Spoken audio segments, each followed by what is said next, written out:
compelling message? They already have a compelling message. Everything that Donald Trump does is evil and we want to flood the country with illegals. That is the message that they have had for about a decade now. If Mr. Roll cannot remember that message, maybe he has amnesia. The same people who have a problem with all of these name changes, changed names all over the place to match political correctness, and changed countless brands and mascots as a result of the same political correctness. Furthermore, President Trump has yet to send troops into Chicago. Not only because he does not have authority there, but because the mayor has ordered the police not to cooperate. The mayor lives behind private security, but the average person in Chicago does not have that kind of protection. Let me break Mr. Stoller's bunk down a bit.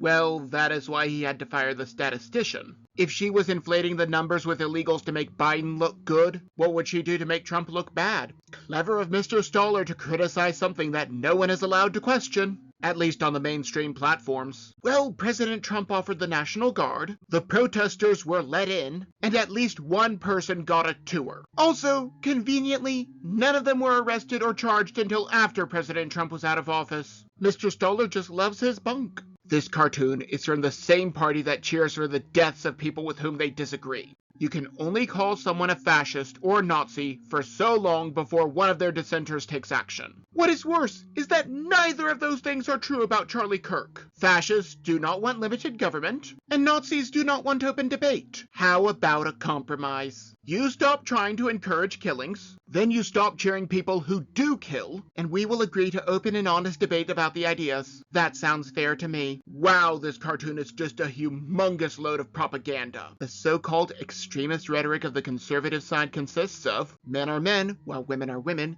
You need to not kill children in the womb, treat all people equally, people getting jobs based on merit, allowing people to speak openly without fear, following Christ Jesus as King of creation, and allowing people to defend themselves from violence. The actual extremist rhetoric of the liberal side consists of everyone who disagrees with me is racist, sexist, and homophobic, so I will cheer when someone tries to kill them. We are not the same. There is no equivalency here. I'm not going to defend every action of the Israeli government. However, if this were a genocide, or even an ethnic cleansing, they are doing a terrible job. They give the civilians sandwiches and warn them before a bombing. The people of Gaza could have had a state to themselves, but they are more interested in killing Jews. It really is quite pathetic. Let me be blunt, lady. You are talking about a man who has dealt with multiple assassination attempts, and his enemies have been calling for the death of both him and his allies for years. And one of his close friends and allies was just killed. He is also able to read the news of the crime statistics. The results speak for themselves. After his actions,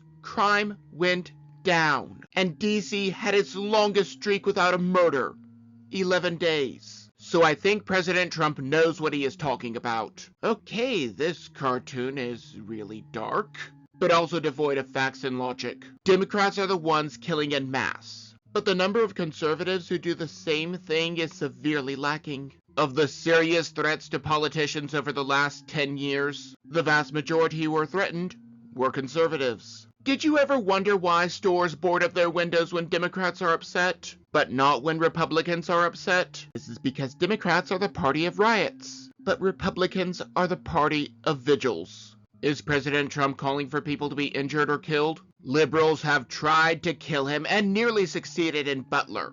Calling the people who celebrate murderers radical is honestly the least divisive thing that President Trump has done. The fact remains that he is calling a spade a spade. How about a compromise? The liberals agree to stop cheering on killers, and conservatives agree to condemn all people who call for violence against innocents. Again, this compromise is more than fair. If you were to look at this comic, you might conclude that this is a group of white liberals, figuring out who the media is going to send them after next.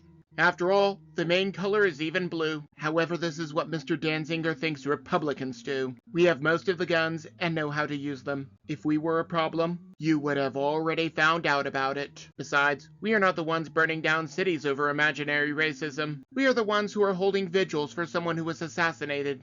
What Mr. Rogers chooses to ignore or just cannot figure out is very important. There's a difference between speaking freely like Charlie Kirk and celebrating someone's death while calling for more violence, Like the lunatic liberals. It is true. Some of these lunatic liberals want to target Charlie Kirk's widow and children.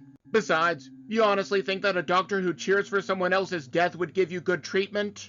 If she knew that you were a fan of the person whose death she cheered for. And I would also like to point out one more thing about this. Doxing conservatives for their social media posts going back decades has been a staple of liberals this entire time. What is good for the goose is good for the gander.